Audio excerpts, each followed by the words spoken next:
अस्सलाम वालेकुम व्यूअर्स, मैं हूं आमिर मंजूर और आप देख रहे हैं मेरा चैनल जस्ट मैथ्स। हम सॉल्व कर रहे हैं मैथमेटिकल मेथड का चैप्टर 8 जो कि इनफाइनाइट सीरीज से रिलेटेड है। लेक्चर 11 तक हमने एक्सरसाइज 8.4 के फर्स्ट 6 क्वेश्चन सॉल्व कर लिए थे जो कि अल्टरनेटिंग सीरीज और अल्टरनेटिंग सीरीज टेस्ट से रिलेटेड हैं। आज के लेक्चर के अंदर हम डिस्कस करेंगे कि कब कोई सीरीज एब्सोल्युटली कन्वर्जेंट होती है, कंडीशनली कन्वर्जेंट होती है या टोटली डाइवर्जेंट होती है। इससे पहले कि हम अपने लेक्चर की तरफ जाएं, अगर आपने अभी तक हमारा चैनल सब्सक्राइब नहीं किया तो चैनल को सब्सक्राइब करके साथ में बेल आइकन के बटन को प्रेस कर दें ताकि आने वाली हर वीडियो की अपडेट आपको मिलती रहे। इसके अलावा अगर आप प्रीवियस किसी भी लेक्चर को देखना चाहते हैं तो डिस्क्रिप्शन के अंदर तमाम लेक्चर्स के लिंक दे दिए गए हैं, आप वहां से देख सकते हैं। जी, तो लेक्चर स्टार्ट करते हैं जी। आज जो पहला आर्टिकल हमने डिस्कस करना है वो है एब्सोल्यूट कन्वर्जेंस का। तो कंडीशन क्या है जी? A series summation 1 to infinity en is said to converge absolutely if the series summation 1 to infinity en mod converges। यानी अगर हमारे पास गिवन सीरीज जो है उसकी तमाम टर्म्स के आप माड लें और फिर उन माड्स को आप ऐड करके सीरीज बनाए तो वो जो सीरीज माड वाली है ये अगर कन्वर्ज कर जाए तो हम फिर गिवन सीरीज को कहेंगे कि वो सीरीज एब्सोल्युटली कन्वर्जेंट है। नेक्स्ट है जी conditional convergence. A series summation 1 to infinity en is said to converge conditionally if summation 1 to infinity en converges and summation 1 to infinity en mod diverges। यानी अगर आपको कोई सीरीज दी गई है, आप उस सीरीज की टर्म्स के मॉड से जो सीरीज बनाते हैं, अगर ये मॉड वाली सीरीज डाइवर्ज कर जाए लेकिन ओरिजिनल सीरीज जो है वो अगर कन्वर्ज करे तो फिर ओरिजिनल सीरीज को हम कहेंगे कि वो कंडीशनली कन्वर्ज करती है जी। तो इन दोनों कंडीशंस को कंबाइन करने से अगर हम किसी सीरीज की कन्वर्जेंस के बारे में चेक करना चाहते हो तो सबसे पहले आप पेरेंट सीरीज से बनने वाली जो मॉड वाली सीरीज है उसका बिहेवियर देखेंगे। अगर तो मॉड वाली सीरीज जो है वो कन्वर्ज करती है तो फिर वहीं पर हम पेरेंट सीरीज के बारे में कह देंगे कि वो एब्सोल्युटली कन्वर्जेंट है। लेकिन अगर मॉड वाली सीरीज डाइवर्ज कर जाए तो फिर हम पेरेंट सीरीज की तरफ जाएंगे, उसको रेस्पेक्टिव टेस्ट से देखेंगे कि उसका बिहेवियर क्या है। अगर वो सीरीज कन्वर्ज कर जाती है लेकिन चूंकि मॉड वाली सीरीज डाइवर्ज की हुई थी, पेरेंट सीरीज के कन्वर्ज करने पर हम पेरेंट सीरीज को कहेंगे कि वो कंडीशनली कन्वर्जेंट है। लेकिन अगर केस ये बनता है कि आपने मॉड वाली सीरीज पहले चेक की, वो सीरीज डाइवर्ज कर रही है और अब फिर आपने पेरेंट सीरीज का बिहेवियर देखा तो वो भी अगर डाइवर्ज कर जाए तो फिर हम पेरेंट सीरीज को कहेंगे कि वो टोटली डाइवर्जेंट या डाइवर्जेंट जी। तो नेक्स्ट क्वेश्चन देखते हैं जी 7, जिसमें आपको सीरीज ये दी गई है। अब आपने सबसे पहले सीरीज में मॉड वाली सीरीज को चेक करना है। तो यहां पर आपके पास जो सीरीज के अंदर सारी वैल्यू आ रही है इसका अगर आप मॉड ले लें तो उसको आप en मॉड का नाम दे दें। ये आ जाएगा आपके पास n factorial over 2n factorial -1 power n-1 जो था वो मॉड की वजह से इलिमिनेट हो जाएगा। तो अब इस मॉड वाली सीरीज को देखना है कि इस पर कौन सा टेस्ट अप्लाई हो सकता है। तो चूंकि इसमें सिंपल फैक्टोरियल इन्वॉल्व है तो हम रेशियो टेस्ट सॉल्व करेंगे। आप en से en+1 बना लें और फिर en+1 मॉड और en मॉड का कोशेंट लें, उस पर लिमिट अप्लाई कर दें। पहले en+1 मॉड की वैल्यू लिखी है, en मॉड की वैल्यू को उल्टा के लिख दिया है। अब यहां पर n+1 मॉड बड़ा है, सॉरी n+1 फैक्टोरियल बड़ी वैल्यू है, n फैक्टोरियल छोटी वैल्यू है, तो बड़े फैक्टोरियल को छोटे फैक्टोरियल तक ओपन कर लिया। इसी तरह 2n+2 फैक्टोरियल बड़ी वैल्यू है और 2n फैक्टोरियल जो है वो छोटी वैल्यू है, तो 2n+2 फैक्टोरियल को 2n फैक्टोरियल तक ओपन कर लिया। उसके बाद जो टर्म्स इनमें से कैंसिल होती हैं उनको कैंसिल कर दें। अब यहां पर देखें तो ऊपर एक लीनियर फैक्टर है और नीचे दो लीनियर फैक्टर हैं। ऊपर से n को कॉमन ले लें, नीचे इन दोनों फैक्टर्स में से n को कॉमन लें, एक n कैंसिल हो जाएगा, बाकी वैल्यूज में लिमिट पुट कर दें। तो ये आपके पास वैल्यू बन गई, ऊपर 1+0 और नीचे इस n के अंदर लिमिट पुट करें तो इन्फिनिटी, और अंदर ये जो आपके पास फैक्टर्स आ रहे हैं इनमें वैल्यू आ जाएगी 2+0, इसमें भी 2+0। तो एज अ होल वैल्यू बन गई 1/infinity which is 0 less than 1। So by ratio test the series summation 1 to infinity en converges। तो तो आप चूंकि ये ए एन मॉड वाली सीरीज पर रेशो टेस्ट को अप्लाई कर रहे थे, तो रेशो टेस्ट के मुताबिक ये मॉड वाली सीरीज कन्वर्ज कर गई। और अभी हमने डिस्कस किया है कि अगर मॉड वाली सीरीज कन्वर्ज कर जाए तो वहीं पर हम पेरेंट सीरीज को कह देते हैं कि वो एब्सोल्युटली कन्वर्जेंट है। Therefore the given series converges absolutely। Next question 8 के अंदर जो सीरीज दी गई है जी, इसके अंदर वाली टर्म का आप मॉड लें और उसको ए एन मॉड का नाम दे दें। यहाँ डिवीजन में जो मॉड आ रहा है, इस मॉड को अलग-अलग कर दें डिवीजन की प्रॉपर्टी के मुताबिक। नीचे जो आपके पास वैल्यू है ये एब्सोल्यूट वैल्यू है, पॉजिटिव वैल्यू है, तो इसका जब आप मॉड लेंगे तो आपके पास वही पॉजिटिव वैल्यू रहेगी, तो इसको सिंपल एज इट इज लिख दिया। अब यहां पर इस सीरीज को सॉल्व करने के लिए मैं बेसिक कंपैरिजन टेस्ट की तरफ जा रहा हूं। और बेसिक कंपैरिजन टेस्ट जब भी हम यूज करते हैं तो हमारे माइंड में ये होना चाहिए कि हम जिस सीरीज का बिहेवियर चेक करना चाह रहे हैं उसको या तो हमने पी सीरीज के साथ कंपेयर करवाना है या हमने इनफाइनाइट ज्योमेट्रिक सीरीज के साथ कंपेयर करवाना है। तो देखें यहां पर कंडीशन क्या बनती है।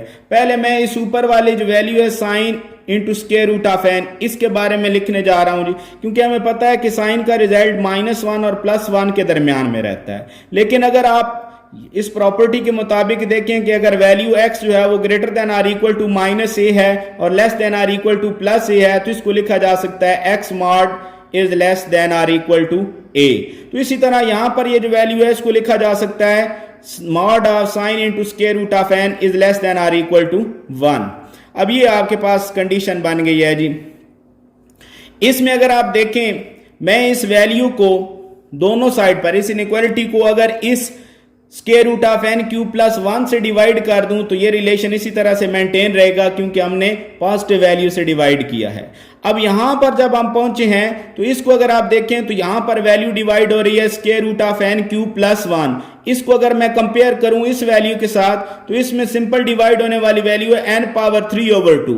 यहां पर बड़ी वैल्यू डिवाइड हो रही थी, यहां छोटी वैल्यू डिवाइड हो रही है। तो जब आप सेम नंबर को दो डिफरेंट नंबर से डिवाइड करते हैं तो डेफिनेटली बड़े नंबर से डिवाइड होने वाली वैल्यू जो है वो छोटी हो जाती है और छोटे नंबर से डिवाइड होने वाली वैल्यू बड़ी हो जाती है। तो इससे ये आपके पास कंडीशन आ गई कि ये जो आपके पास वैल्यू है ये इस वैल्यू से बड़ी है नहीं।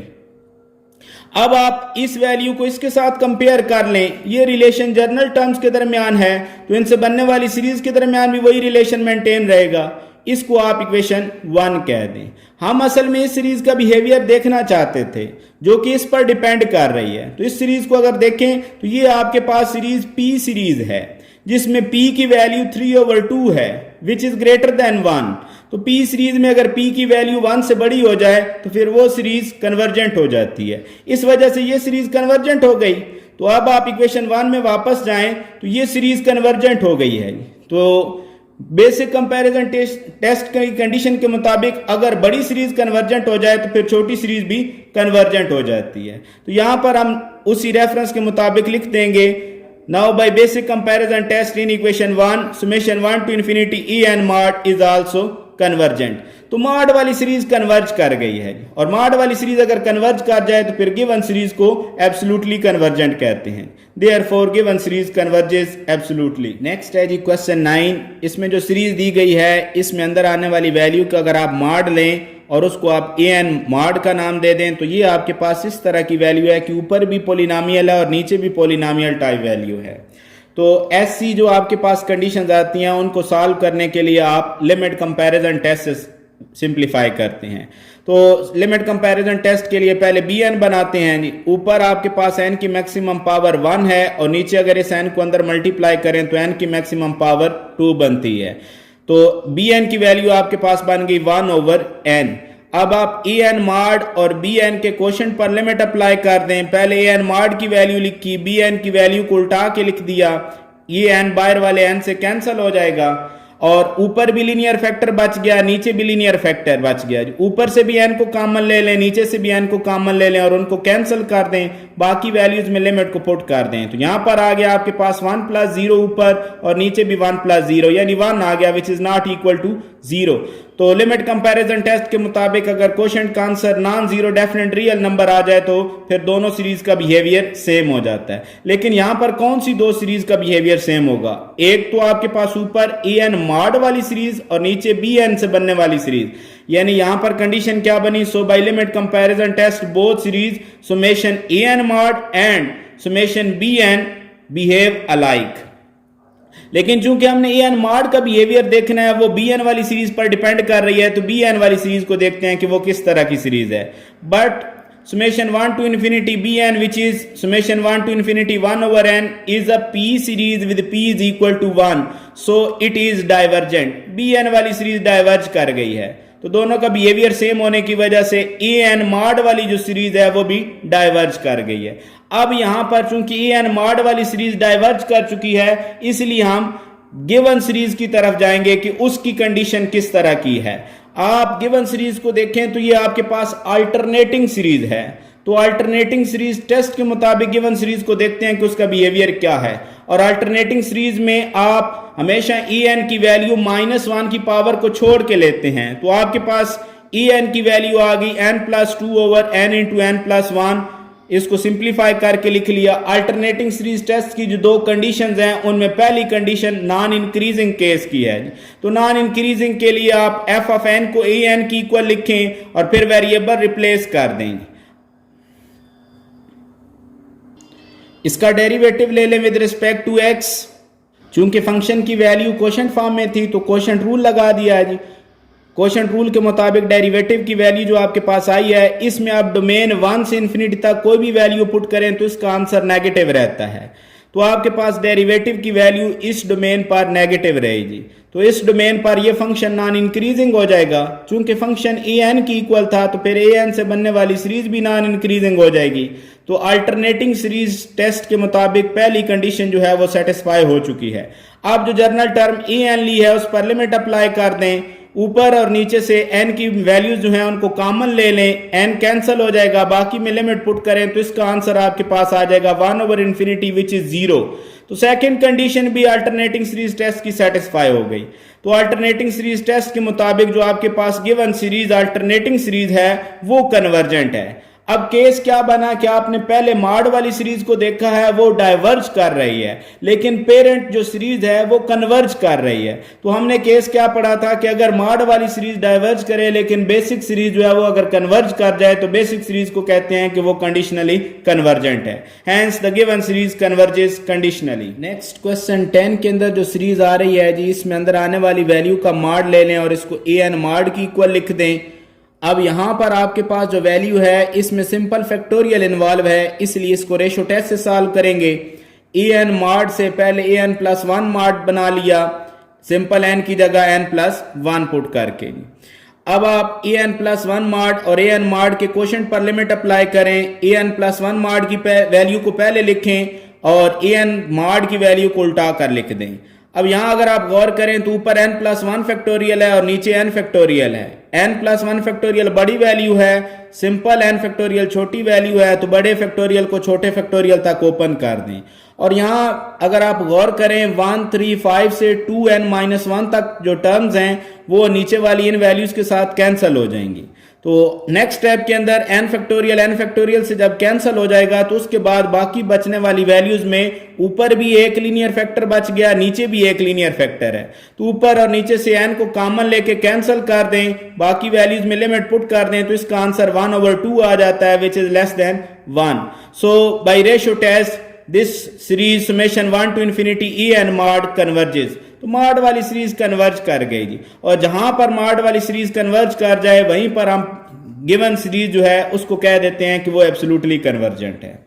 नेक्स्ट क्वेश्चन 11 के अंदर जो सीरीज दी जा रही है जी, इसमें अंदर आने वाली वैल्यू का मॉड लें, उसको ए एन मॉड का नाम दे दें। अब इसको अगर देखें तो ये होल पावर n की फॉर्म में वैल्यू है, तो होल पावर n टाइप की जो सीरीज बनती है उसको सॉल्व करने के लिए आप रूट टेस्ट अप्लाई करते हैं। तो इसी ए एन मॉड की आप पावर 1/n लें, यहां भी पावर 1/n लें, n से कैंसिल हो जाएगा, बाकी आपके पास जो वैल्यू बच गई उसमें सिंपल लीनियर फैक्टर ऊपर होगा और नीचे भी लीनियर फैक्टर है, ऊपर और नीचे से n को कॉमन ले लें, उनको कैंसिल कर दें, बाकी वैल्यूज में लिमिट पुट कर दें, तो आपके पास वैल्यू आ गई जी 1/3 which is less than 1. So by root test this series summation 1 to infinity a n mod converges। और मॉड वाली सीरीज कन्वर्ज कर जाए तो फिर गिवन सीरीज को कह देते हैं कि वो एब्सोल्युटली कन्वर्जेंट है। नेक्स्ट क्वेश्चन 12 के अंदर जो सीरीज आ रही है इसमें अंदर आने वाली वैल्यू का मॉड लें और उसको ए एन मॉड की इक्वल लिख दें। इस क्वेश्चन को अगर आप देखें तो इसको सिंपल आप डाइवर्जेंट टेस्ट से सिंप्लीफाई कर सकते हैं मॉड वाली सीरीज के लिए। तो मैंने सिंपल ए एन मॉड के ऊपर लिमिट को अप्लाई कर दिया, यहां ऊपर जो एन मल्टीप्लाई हो रहा है इसको नीचे शिफ्ट कर दें, 1/n बन जाएगा। अब लिमिट अगर आप अप्लाई करें तो tan के अंदर 1/infinity जो है इसकी वैल्यू 0 आ गई और नीचे भी 1/infinity जो है वो 0, यानी ये 0/0 फॉर्म बनती है। लेकिन यहां पर हम लोपिटा रूल अप्लाई नहीं करेंगे, क्योंकि अगर आप लोपिटा रूल अप्लाई करें तो 1/n का डेरिवेटिव -1/n² और इसी तरह से ये बार बार रिपीट होता रहेगा।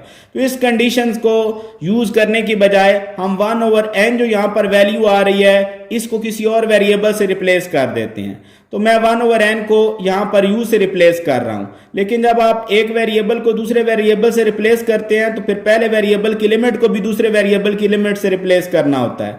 जब आप देखें n इंफिनिटी को अप्रोच करेगा तो फिर u जो है वो 0 को अप्रोच कर जाएगा। तो इसी के अंदर आप n की वैल्यू पुट करके u की लिमिट निकाल सकते हैं। अब इक्वेशन 1 में इन वैल्यूज को पुट करें तो आपके पास जहां पर 1/n आ रहा था उसकी जगह u आ गया और n की लिमिट की जगह u की लिमिट आ गई। अब इसमें अगर आप u की जगह 0 पुट करें तो ये 0/0 फॉर्म बन जाती है। यहां पर अब लोपिटा रूल अप्लाई किया जा सकता है। tan ऑफ u का derivative secant square of u आ गया और नीचे u का डेरिवेटिव 1। तो इसके अंदर अगर आप लिमिट पुट करें तो इसकी वैल्यू 1 आ गई which is not equal to 0। तो डाइवर्जेंट टेस्ट के मुताबिक अगर nth टर्म पर लिमिट अप्लाई करने पर आंसर 0 के अलावा कोई भी वैल्यू आ जाए तो फिर डाइवर्जेंट टेस्ट के मुताबिक वो सीरीज डाइवर्ज कर जाती है। चूंकि हम मॉड वाली सीरीज को यहां पर देख रहे थे तो डाइवर्जेंट टेस्ट के मुताबिक ये मॉड वाली सीरीज डाइवर्ज कर गई है। अब पहली कंडीशन तो ये पता चलेगी कि मॉड वाली सीरीज डाइवर्जेंट है। अब हम जाएंगे पेरेंट सीरीज अल्टरनेटिंग सीरीज जो आपके पास है उसका बिहेवियर देखेंगे कि उसका बिहेवियर क्या है।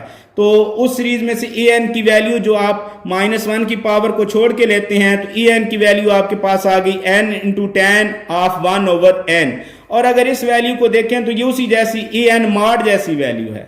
और अभी ऊपर आप ये लिख के आए हैं कि limit n approaches to infinity a N mod जो है वो 1 की इक्वल है, जो कि 0 की इक्वल नहीं है। तो ए एन मॉड और ए एन चूंकि यहां पर सेम है तो ए एन मॉड की जगह ए एन को रिप्लेस करें तो ये भी कंडीशन बन गई कि limit n approaches to infinity a n is not equal to 0।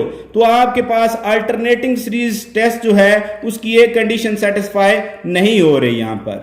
So by alternating series test the given series diverges.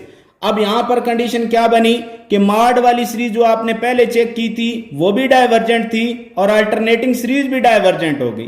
तो दोनों ये सीरीज अगर डाइवर्जेंट हो जाएं तो फिर गिवन सीरीज को हम टोटली डाइवर्जेंट कह देते हैं।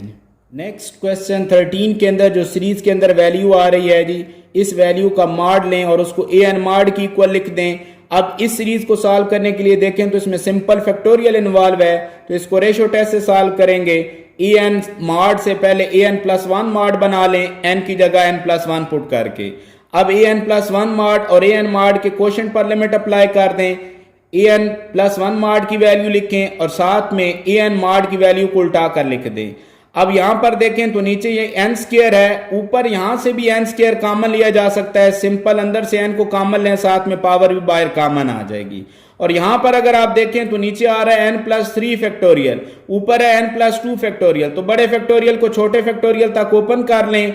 यहां पर n स्क्वायर के साथ cancel, n+2 factorial n+2 factorial के साथ कैंसिल। ऊपर और नीचे लिमिट को अप्लाई कर दें। ऊपर वैल्यू आ जाएगी 1 + 0 स्क्वायर और नीचे इसमें इन्फिनिटी पुट करेंगे तो इन्फिनिटी आ जाएगा। यानी ये वैल्यू बन गई 1/infinity which is 0 but less than 1। So ratio test के मुताबिक आपके पास ये मॉड वाली सीरीज जो है ये कन्वर्ज कर गई। और अगर मॉड वाली सीरीज कन्वर्ज कर जाए तो वहीं पर फिर गिवन सीरीज को कह देते हैं कि वो एब्सोल्युटली कन्वर्जेंट है। नेक्स्ट क्वेश्चन 14 के अंदर जो सीरीज दी गई है जी, इसमें अंदर आने वाली वैल्यू का मॉड लें और उसको ए एन मॉड की इक्वल लिख दें। अब यहां पर सिंपल स्क्वायर रूट जो आ रहे हैं इनको सिंप्लीफाई करने के लिए आप रैशनलाइज कर दें। इसी वैल्यू का साइन चेंज करके आप डिवाइड भी करें और मल्टीप्लाई भी कर दें। तो ऊपर आपके पास a - b × a + b की जो वैल्यू है इसको लिखा जा सकता है a² - b²। तो इसको सॉल्व करें तो ऊपर सिंपल 1 आ गया, नीचे वाली वैल्यू को इसी तरह से लिख देंगे। अब आप यहां पर देखें तो सिंपल एन के कॉम्बिनेशंस हैं, ऊपर एन पावर 0 है और नीचे एन की मैक्सिमम पावर 1/2 है। तो इसको हम लिमिट कंपैरिजन टेस्ट से सॉल्व करते हैं। तो बी एन की वैल्यू यहां पर ऊपर एन पावर 0 और नीचे एन पावर 1/2, यानी बी एन की वैल्यू बन गई 1/√n। ए एन मॉड और बी एन जो है इनके क्वोशंट पर लिमिट अप्लाई करें, ए एन मॉड की वैल्यू पहले लिखें, बी एन की वैल्यू को उल्टा के लिख देंगे। नीचे आपके पास जो वैल्यू आ रही है इसमें पहले स्क्वायर रूट के अंदर यहां पर अंदर से एन को कॉमन लें और फिर पावर को अलहदा कर दें, तो अंदर बच जाएगा 1 + 1/n। साथ में ये स्क्वायर रूट n जो है वो इसी तरह से ऊपर वाली वैल्यू 1 से मल्टीप्लाई होकर इसी तरह से आ जाएगी। अब इन दोनों वैल्यूज में से स्क्वायर रूट n कॉमन लिया जा सकता है, उसको कॉमन लें तो ऊपर वाली वैल्यू के साथ कैंसिल कर सकते हैं। बाकी जो वैल्यूज बच गई हैं उनमें लिमिट अप्लाई कर दें तो ये आपके पास वैल्यू आ जाएगी 1/1 + 1 यानी 1/2 which is not equal to 0। तो लिमिट कंपैरिजन टेस्ट के मुताबिक अगर क्वेश्चन का answer non zero definite real number आ जाए तो फिर दोनों सीरीज का बिहेवियर सेम हो जाता है। कौन सी दो सीरीज? यहां पर summation en mod और summation bn की। So by limit comparison test both series summation 1 to infinity en mod and summation 1 to infinity bn behave alike। अब हमने चूंकि en mod वाली सीरीज का बिहेवियर देखना है जो कि bn पर डिपेंड कर रहा है, तो bn वाली सीरीज को देखते हैं कि उसका बिहेवियर क्या है। But summation 1 to infinity bn which is equal to summation 1 to infinity 1/√n is a p series with p is equal to 1/2 less than 1, so it is divergent। अब bn वाली series diverge कर गई है तो दोनों की behaviour same होने की वजह से फिर an mod वाली जो सीरीज है वो भी डाइवर्ज कर जाएगी। an mod वाली सीरीज अगर डाइवर्ज कर जाए तो फिर हम गिवन सीरीज की तरफ जाते हैं। आपके पास गिवन सीरीज जो अल्टरनेटिंग सीरीज है उसकी पहली कंडीशन के लिए an की वैल्यू लिखें -1 की पावर को छोड़ के। तो an को आपने पहले सिंप्लीफाई करके इस वैल्यू को लिखा है कि ये इस तरह से लिखी जा सकती है। तो पहले नॉन इंक्रीजिंग केस के लिए आप en को f of n की इक्वल लिखें, वेरिएबल को रिप्लेस करें और फिर फंक्शन का डेरिवेटिव ले लें। नीचे वाले फंक्शन को ऊपर शिफ्ट करें, पावर -1 पावर रूल लगाएं, -1 ऊपर पावर -2 और बगैर पावर के फंक्शन का आगे डेरिवेटिव, उसको सॉल्व करें तो आपके पास ये वैल्यू आ जाती है। इसमें यहां अंदर आने वाला जो फंक्शन है इसको गिवन डोमेन पर किसी भी वैल्यू पर चेक करें तो इसका आंसर आपके पास पॉजिटिव रहता है। नीचे स्क्वायर की वजह से ये वैल्यू नॉन नेगेटिव होनी है, ये वैल्यू वैसे पॉजिटिव है तो ऊपर आपके पास इस माइनस की वजह से सारी वैल्यू जो है वो नेगेटिव हो जाएगी, यानी आपके पास इस डोमेन पर ये डेरिवेटिव जो है वो लेस देन 0 हो जाता है। तो फिर ये फंक्शन नॉन इंक्रीजिंग हो जाएगा इस डोमेन के लिए। और अगर फंक्शन नॉन इंक्रीजिंग है तो ये जो एफ फंक्शन था वो an की इक्वल था, तो an से बनने वाली सीक्वेंस भी नॉन इंक्रीजिंग सीक्वेंस हो गई। पहली कंडीशन पूरी हो चुकी है अल्टरनेटिंग सीरीज टेस्ट की जी। तो दूसरी कंडीशन के लिए जो आपने जनरल टर्म an ली है उस पर लिमिट अप्लाई कर दें। यहां पर an पर जब लिमिट अप्लाई करेंगे, आप लिमिट पुट करें तो आपके पास वैल्यू आ जाती है 1/infinity which is equal to 0। तो सेकंड कंडीशन भी अल्टरनेटिंग सीरीज टेस्ट की पूरी हो गई जी। So by alternating series test the given series converges. अब आपके पास यहाँ केस क्या है जी कि आपने जो मॉड वाली सीरीज बनाई थी उसका बिहेवियर डाइवर्जेंट था, लेकिन गिवन सीरीज जो अल्टरनेटिंग सीरीज थी उसका बिहेवियर कन्वर्जेंट आ गया। तो हमारे पास जो गिवन सीरीज है उसका बिहेवियर फिर कंडीशनली कन्वर्जेंट हो जाएगा। क्वेश्चन 15 के अंदर हमें जो सीरीज दी गई है इसमें अंदर आने वाली वैल्यू का मॉड लें और उसको an मॉड की इक्वल लिख दें। अब इस सीरीज को हम यहां पर बेसिक कंपैरिजन टेस्ट से सॉल्व करेंगे। उसके लिए यहां पर कंडीशन यूज कर रहे हैं natural log of n is less than n for n greater than or equal to 2। चूंकि यहां डोमेन 2 से शुरू हो रही है तो मैं 2 इंडेक्स के लिए यहां पर लिख रहा हूं, otherwise generally natural log of a number is less then the number for non negative integer n। अब अगर नेचुरल लॉग ऑफ n इस n से लेस है, हम नेचुरल लॉग ऑफ n भी तो एक आपके पास एब्सोल्यूट नंबर है, उस पर दोबारा अगर आप नेचुरल लॉग ऑपरेट करें तो natural log of a number is less then the number, उस प्रॉपर्टी के मुताबिक ये वैल्यू आ गई। और इसके ऊपर हम लिख के आए हैं कि ये नेचुरल लॉग ऑफ n जो है वो n से लेस है। अब इस फर्स्ट वैल्यू को इसके साथ कंपेयर करें तो ये वैल्यू इससे लेस आ गई, इनके रेसिप्रोकल ले लें तो इनइक्वालिटी रिवर्स हो जाएगी। 1/n जो है वो लेस हो जाएगा 1 नेचुरल लॉग ऑफ 1/n। ये जनरल टर्म्स के दरमियान रिलेशन आ गया जी। तो इनसे बनने वाली सीरीज के दरमियान भी यही रिलेशन रहेगा। अब हमने चूंकि इसका बिहेवियर देखना है कि क्या होगा, वो इस सीरीज पर डिपेंड कर रहा है। तो इस सीरीज को देखें तो ये आपके पास p सीरीज है जिसमें p की वैल्यू 1 है, इस वजह से ये सीरीज आपके पास डाइवर्जेंट हो गई। तो इक्वेशन 1 में छोटी सीरीज डाइवर्जेंट हो गई है, तो बेसिक कंपैरिजन टेस्ट के मुताबिक फिर ये बड़ी सीरीज भी डाइवर्जेंट हो जाएगी, यानी मॉड वाली सीरीज डाइवर्ज कर गई है। जब मॉड वाली सीरीज डाइवर्ज करे तो फिर आप गिवन सीरीज की तरफ जाते हैं।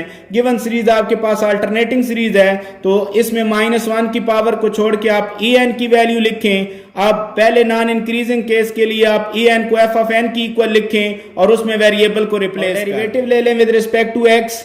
तो नीचे वाली फंक्शन की जो वैल्यू थी उसको ऊपर शिफ्ट करेंगे तो पावर -1 पावर रूल से आपके पास फंक्शन की ये वैल्यू आ जाती है। इसमें अंदर आने वाली वैल्यू जो है वो इस गिवन डोमेन पर नॉन नेगेटिव है, स्केयर वाला रिजल्ट भी नॉन नेगेटिव है, लेकिन बाहर -1 की वजह से ये सारी वैल्यू जो है नेगेटिव हो जाती है, यानी ये डेरिवेटिव जो है वो लेस देन 0 हो गया इस डोमेन के लिए। इससे पता ये चला कि ये फंक्शन नॉन इंक्रीजिंग है इस डोमेन के लिए। चूंकि फंक्शन f जो है वो en की इक्वल था, तो फिर फंक्शन अगर नॉन इंक्रीजिंग है तो उससे बनने वाली जो सीक्वेंस है वो भी नॉन इंक्रीजिंग होगी।